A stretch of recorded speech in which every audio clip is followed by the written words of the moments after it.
ভাই বোন যখন একসাথে কথা বলে তখন আল্লাহ তাআলা বলেন এই সময়টাকে থামিয়ে দাও।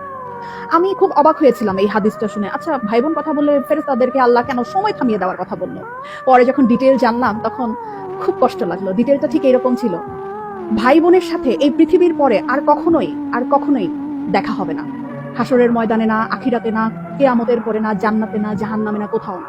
বাবা মার সাথে দেখা হওয়ার সম্ভাবনা আছে, স্বামী স্ত্রীর সাথেও দেখা হওয়ার সম্ভাবনা আছে, ছেলে মেয়ের সাথেও দেখা হওয়ার সম্ভাবনা আছে, কিন্তু ভাই বোনের সাথে সম্পর্ক শুধুমাত্র এই পৃথিবী পর্যন্তই।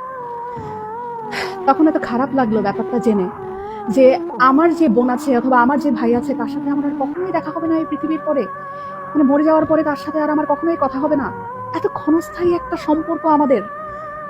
যারা সম্পত্তি নিয়ে ঝামেলা করে ভাই বোনের সাথে কথা বলে না, যারা অনেক ঝগড়া বিবাদের কারণে ভাই বোনদের সাথে কথা বলা বন্ধ করে দেয়, তারা না করেন না এই ব্যাপারটা। সময়টা না খুব কম আমাদের, খুব কম। এত কম সময় নিয়ে আমরা পৃথিবীতে এসেছি এবং এই কম সময়ের মধ্যে আমরা আবার কলুষতা, আমরা আবার ঝগড়া বিবাদ এরকম করে আমাদের এত কাছের এত আপন একটা মানুষ, একই পেটের মায়ের পেটের বোন, মায়ের পেটের ভাইয়ের সাথে কথা বলা বন্ধ করে দিলাম।